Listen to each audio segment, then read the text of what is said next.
Okay, if you people pay some fees, then I won't be facing this problem every day. Chaliye. Can you all see the newspaper on your screen now? Yes, sir. Okay, so we were discussing about the inclusive cities in India. In GS paper 1, there is one topic called urbanization and their remedies. So you need to remember as a UPSC aspirant that our cities needs to be physically disabled people friendly. Those people who are physically disabled, उनको support या उनको facilitate करे ऐसे urban cities बनाने की जरूरत है. Right? So that is what is mentioned here, that creating inclusive and accessible India will require behavioral changes. It requires capacity building and investment in accessible infrastructure and inclusive and accessible innovation. This will help inform policies for the country's progress towards equitable and urban future as envisaged for the Amrit Kal. और ये अमृत काल कैसे होना चाहिए? That is inclusive, accessible, safe, resilient, and sustainable. So whenever we are making any policy, whenever you are giving any solution to the problem of the country, whether it is the problem of the urbanization, whether it is a problem, कोई भी जो problem है, तो हमें physically disabled लोगों को ध्यान में रखते हुए policy बनाना चाहिए. Is it clear? Pooja, is it clear to you? Sir. Yes. Yes. Sir, अमृत काल 75 years को बोलते हैं क्या? 70 as per our prime minister, अब आने वाले 25 साल जो हैं वो अमृत काल है. मतलब इंडिया का अमृत वर्ष हम साजरा करने वाले हैं. We are going to celebrate the Amrit at the age of 100. मतलब 100 साल जब पूरे हो जाएंगे इंडिया के, तो उस समय में हम अमृत महोत्सव सेलिब्रेट करेंगे. 75 को हमने क्या किया था? अमृत महोत्सव ही था, आजादी का अमृत महोत्सव ही था. Yes sir. तो सर आने वाले जो क्या होता है उसका नाम क्यों रखे? जैसे कुछ नंबर्स होते हैं, like after 25 years we have silver jubilee, after 50 years we have diamond jubilee. तो वैसे ही after 75 years of independence is called as Amrit the Kaal. That is what is mentioned here. Okay. तो अब ये आने वाले जो 25 years हैं, as per our prime minister, it is अमृत काल, और इस अमृत काल के बाद में सब कुछ ठीक होने वाला है. So we are going to become a developed nation. So if we really want to become a developed nations by 2047, तो उस समय में पॉलिसी बनाते वक्त इन चीजों को ध्यान में रखते हुए पॉलिसी बनाना चाहिए. That's what is mentioned here. So हमारी जो cities हैं, the cities in India, they should be caring cities, which should care the physically disabled people as well. Got it, Sat? Yes, sir. Okay. Now let's move on to the next page. A 9-year report card of the government. Ashok Gulati and Purvi Thangaraj has written an article. Just I was referring to the Ashok Gulati a few minutes back, that Ashok Gulati is the one who opposed the idea of giving minimum support price to the farmers. Rather than giving minimum support price to the farmers, the government should focus more on research and innovation and development in agriculture sector. And government should try to create agri infrastructure in the rural areas rather than giving minimum support price and subsidies to the farmer. So he has given a report card of the government with respect to its performance in the in the agriculture sector. That's what you can see. Modi government's performance in terms of GDP growth has been subdued compared to UPA. As per Ashok Gulati, UPA के वक्त में जो GDP growth था उसके comparison में Modi government का performance subdued है, मतलब उनसे कम उसका परफॉर्मेंस है. जीएस पेपर 3 में टॉपिक है growth, development and employment. So उससे रिलेटेड रहेगा. तो as per Ashok Gulati, the Modi government's performance with respect to the GDP. What is GDP? Rahul, what is GDP?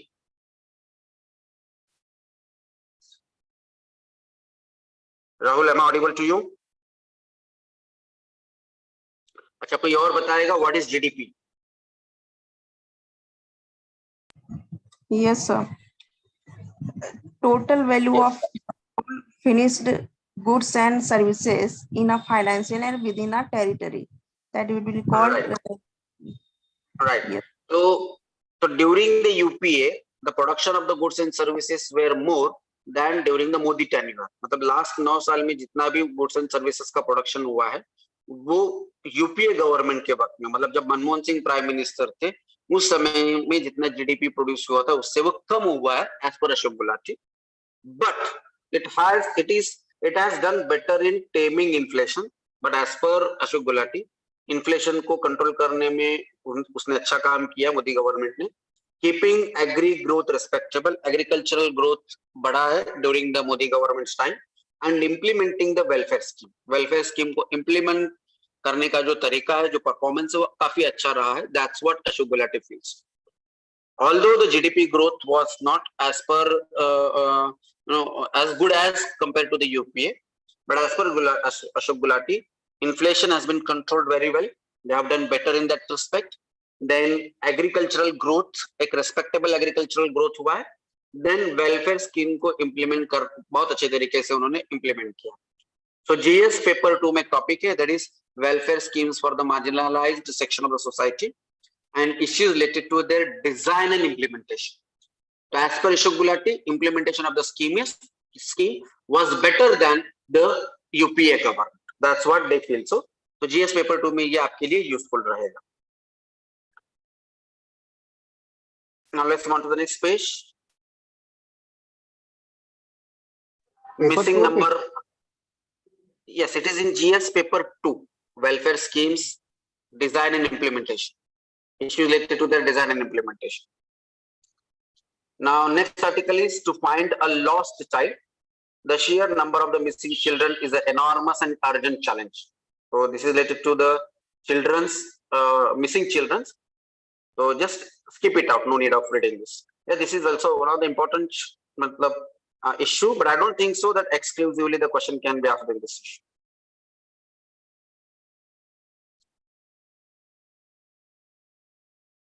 As per the V. Kamakoti, जिसका article first page पर भी आया हुआ है, that non-engineering students are doing non-core jobs, which is the cause of concern. So he is also saying that कि pandemic has contributed to student mental health issues. Student के जो mental health issues हैं, उसपे भी ज्यादा असर किया है pandemic.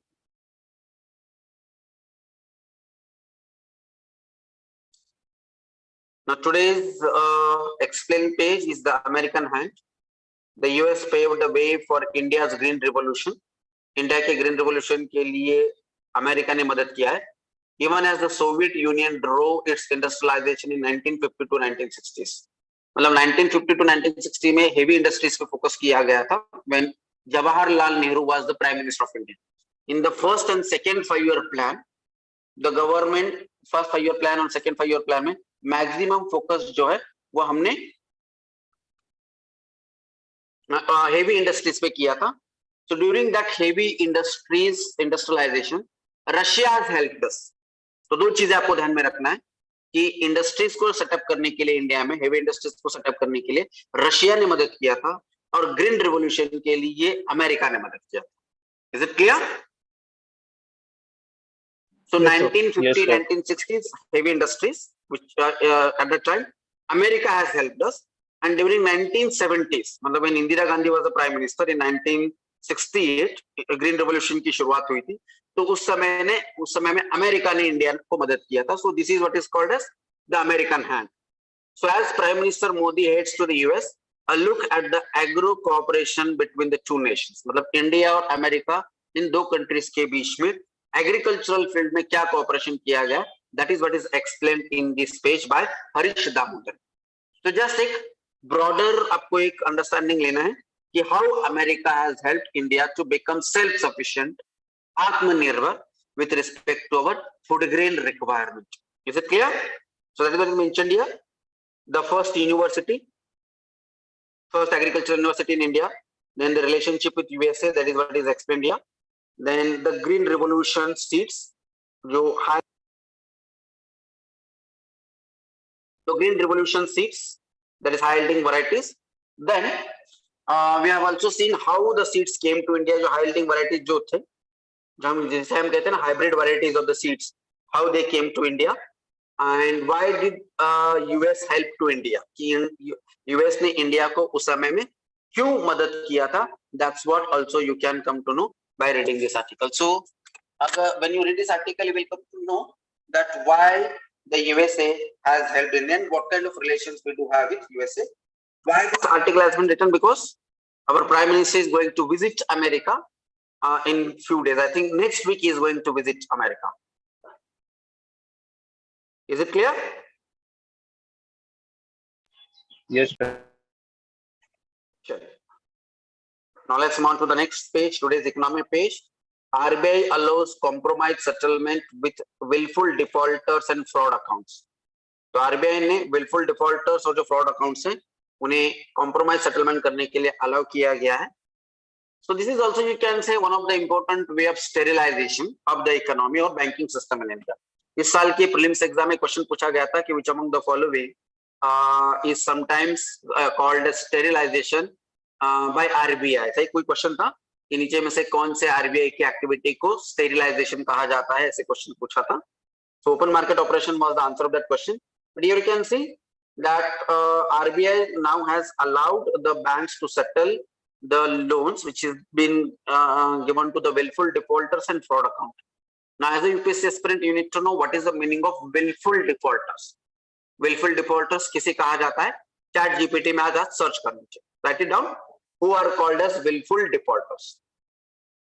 And why RBI is allowed to settle the loans with these willful defaulters in India?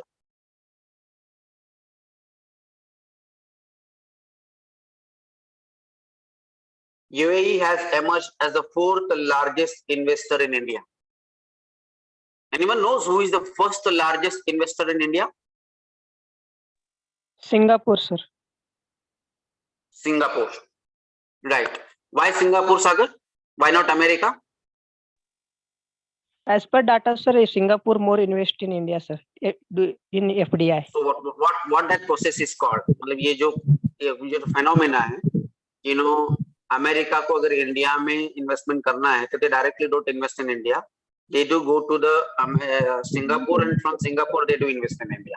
Yes, sir. India and Singapore में एग्रीमेंट किया है sir, double taxation avoidant agreement, इसलिए सर सिंगापुर ज्यादा इन्वेस्टमेंट करता है सर. तो इस चीज को क्या कहा जाता है? एक टर्म है in economy that are not directly, you know, investing in India, invest via tax haven countries.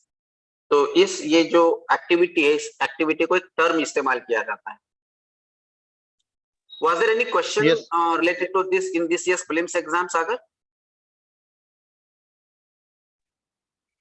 इस साल के prelims exam में इससे रिलेटेड एक क्वेश्चन पूछा गया था.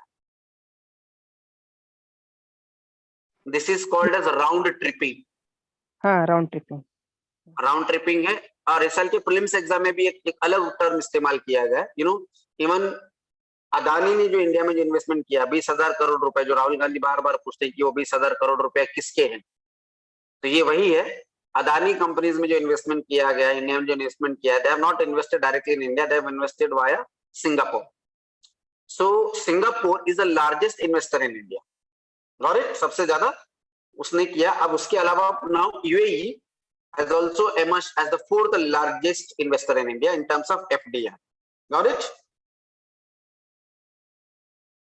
Yes, sir. So why UAE has emerged as the fourth largest investor in India? That's what you can come to know by reading this graph.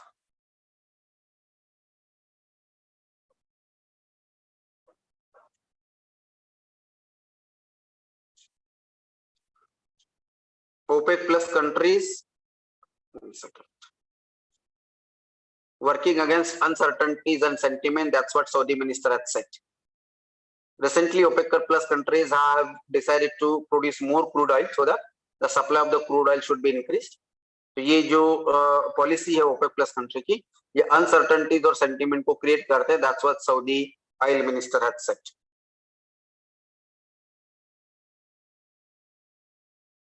Fine. So this is all there in the today's newspaper. So what you are supposed to do today? You are supposed to go and check it out. एक चीज मैंने आपको बताया था explain page में जो है, India America India bilateral relationship, America India Russia bilateral relationship, and prelims point of view MSP मैंने बताया था. Why as per the Ashok Gulati, what is the performance of the government, that is also been explained here. Yes, these two important: maximum support and stealthy spread. This is important. Lifestyle disorder India में क्यों बढ़ते जा रहे हैं, क्या reason है, and why we should not ignore it. That's ये चीज आपको देखना है. Almost all the articles today's newspaper they are useful for mains exam point of view. Prelims exam point of view अगर आपको देखना है तो ये ब्रह्मोस के बारे में देखना है. Was there any question related to BrahMos this year, Sagar? Yes, sir. BrahMos and Agni 5 related question था, sir. Yes. तो BrahMos क्रूज ऑयल है या अग्नि क्रूज ये ऐसा क्वेश्चन पूछा था, right? And I think Yes, have sir. you got it right or have you got it wrong, Mustafa, Sagar? Sir, wrong, sir. Because BrahMos missile is cruise missile, sir. We are considered that. Right, and Agni missile is a ballistic missile. Yes, sir. Okay, fine. Anyways, यहाँ पर explain किया गया BrahMos is a supersonic cruise missile. तो why BrahMos, that I have already explained to you. तो आज आप जाकर देखोगे types of missile, what is ballistic missile, what is cruise missile, and why BrahMos is called as a cruise missile and why Agnis are called as ballistic missile. That's what you need to check it out. Clear?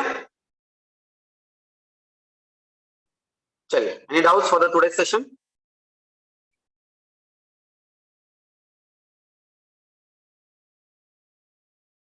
Saj, Pooja, Omkar, Saima, any doubts?